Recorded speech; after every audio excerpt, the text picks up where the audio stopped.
Assalamualaikum warahmatullahi wabarakatuh. Nama saya Nurpanca Pramudianto, kelas 5B, NIM 112110048. Saya akan membacakan novel yang berjudul Siti Nurbaya, karya Marah Rusli. Saya akan membacakan novel Siti Nurbaya. Siti Nurbaya, di salah satu perkampungan di Kota Padang, hiduplah 3 orang saudagar kaya. Saudagar pertama adalah Sultan Mahmud Syah yang sangat disegani dan dihormati oleh penduduk kampungnya. Ia mempunyai seorang anak laki-laki, Samsul Bahri. Saudagar kedua, Baginda Sulaiman, yaitu seorang saudagar berbudi luhur yang memiliki seorang anak perempuan cantik yang bernama Siti Nurbaya. Ia dikenal berbudi luhur, taat beragama, dan sangat patuh kepada orang tuanya. Baginda Sulaiman memiliki sebuah toko yang cukup besar, yang berkembang pesat. Keluarga Baginda Sulaiman dengan keluarga Sultan Mahmud Syah sangat akrab. Dua keluarga sering saling mengunjungi, demikian pula dengan anak mereka pun selalu bermain bersama-sama. Ketika telah menginjak dewasa, kedua menjalin hubungan cinta kasih. Kedua keluarga pun merestui hubungan mereka. Saudagar ketiga adalah Datuk Maringgih. Ia adalah seorang rentenir yang kikir dan tidak disukai oleh masyarakat karena kekikirannya itu. Sifat sangat angkuh, iri hati, dan suka memfitnah orang lain. Ia merasa sebagai musuh besarnya. Itulah sebabnya ia berniat untuk menghancurkan usaha dagangannya. Dengan bantuan orang suruhannya, ia membakar toko Baginda Sulaiman sehingga ayah Siti Nurbaya itu jatuh bangkrut. Baginda Sulaiman tidak mengetahui jika kebakaran itu disebabkan ulah Datuk Maringgih. Tanpa pikir panjang, ia mendatangi rumah Datuk Maringgih untuk meminjam uang. Kedatangan Baginda Sulaiman semakin membuka jalan bagi Datuk Maringgih untuk menjatuhkannya. Dengan senang hati, rentenir itu meminjamkan uang kepadanya dengan perjanjian harus dibayar lunas dalam waktu 3 bulan. Karena sangat terdesak, Baginda Sulaiman pun menyetujuinya.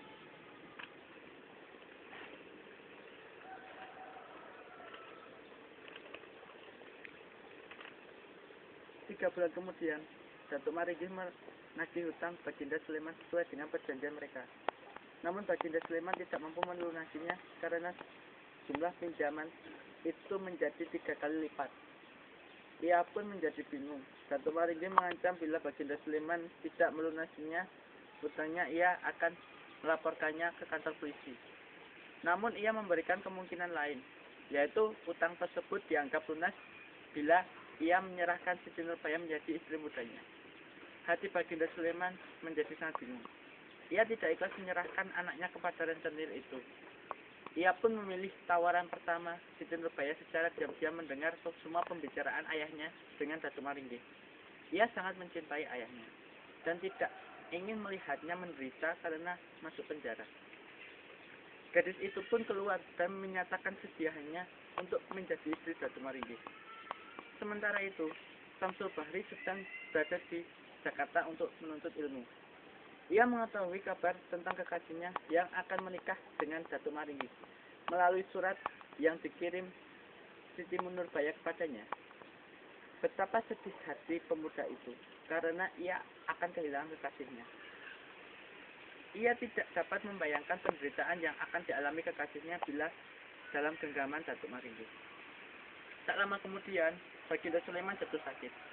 Musibah beruntun yang menimpanya membuat ayah Siti Nurbaya itu merasa sangat terpukul, sehingga ia pun jatuh sakit. Sementara itu, Samsul Bahri bermaksud mengisi liburannya untuk pulang ke kampung halamannya.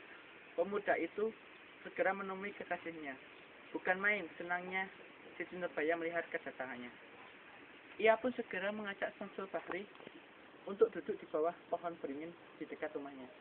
Namun, baru saja keduanya hendak mengenang masa lalu mereka, tiba-tiba Datuk Maringgih muncul di hadapan mereka. Lelaki tua itu menjadi marah dan langsung menyeret Siti Nurbaya dan menyiksanya. Melihat kejadian itu, Samsul Bahri memukul Datuk Maringgih hingga orang tua itu jatuh terjerembab. Siti Nurbaya yang melihat kejadian itu berteriak, "Baginda Sulaiman, yang sedang dalam keadaan sakit parah mendengar teriakan putrinya. Ia mencoba bangkit dari tempat tidur itu, tetapi ia terjatuh dan meninggal dunia pada saat itu juga. Setelah kejadian itu, Datuk Maringgih mengusir Siti Nurbaya karena menganggap wanita itu telah melanggar adat dan mencoreng nama baiknya. Siti Nurbaya kemudian tinggal bersama bibinya. Sementara itu Samsul Bahri juga diusir oleh ayahnya karena dianggap telah mencemarkan nama baik keluarga mereka. Samsul Bahri kemudian kembali ke Jakarta karena masa liburannya telah berakhir. Tak lama kemudian, Siti Nurbaya menyusul kekasihnya ke Jakarta. Di tengah perjalanan, wanita itu didorong oleh seorang dari belakang, hingga hampir jatuh ke dalam laut. Namun seorang penumpang yang kebetulan melihat kejadian itu, segera menarik bajunya, sehingga ia lolos dari maut. Sesampainya di Jakarta, Siti Nurbaya dihadang oleh beberapa polisi yang hendak menangkapnya. Mereka telah mendapat telegram dari Datuk Maringgih bahwa wanita itu melarikan diri dari rumahnya dengan membawa harta kekayaan miliknya. Samsul Bahri yang mengetahui masalah itu segera berusaha menolongnya. Ia meminta kepada pihak kepolisian agar Siti Nurbaya diadili di Jakarta sehingga ia dapat membantu kekasihnya itu. Namun permintaan itu ditolak karena mereka telah memutuskan untuk mengadili wanita itu di Padang. Dalam persidangan tersebut, gugatan Datuk Maringgih dianggap tidak sah karena ia tidak dapat memberikan bukti yang kuat sehingga Siti Nurbaya dibebaskan. Datuk Maringgih belum merasa puas sebelum ia berhasil mencelakakan Siti Nurbaya. Ia pun mencari cara lain, yaitu meracuni wanita itu. Ia segera menyuruh seorang untuk membubuhkan racun pada makanan Siti Nurbaya. Usahanya berhasil, Siti Nurbaya meninggal dunia.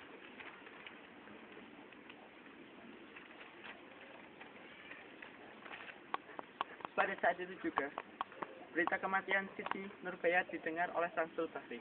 Pemuda itu merasa sangat terpukul hingga ia memutuskan untuk bunuh diri. Namun teman-temannya berhasil menghalangi niat itunya. Sementara itu, Ibu Siti Nurbaya langsung jatuh sakit ketika mendengar berita kematian tersebut. Tak lama kemudian, ia pun meninggal. Wanita malang itu tidak kuat menanggung beban derita yang sangat berat karena ditinggalkan oleh kedua orang yang dicintainya. Beberapa tahun kemudian, Samsul Bahri yang telah bergelar Letnan Mas dikirim oleh pemerintah kompeni untuk berangkat ke Padang. Ia ditugaskan untuk membasmi pengacau yang ada di kota tersebut. Salah satu kelompok pengacau didalangi oleh Datuk Maringgih. Terjadilah pertempuran sengit antara Datuk Maringgih dengan anak buah mereka.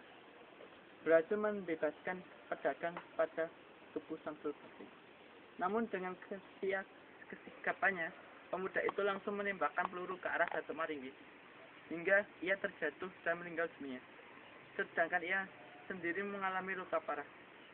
Samsul Bahri kemudian dirawat di rumah sakit Padang dan meninggal dunia di sana. Sebelum meninggal, ia sempat bertemu dengan ayahnya Sultan Mahmud Shah dan meminta maaf atas perbuatannya ketika ia memukul Datuk Maringgih. Keduanya kini saling memaafkan. Samsul Bahri juga berpesan agar ia dimakamkan di sebelah makam Siti Nurbaya, sebuah pegunungan di Padang.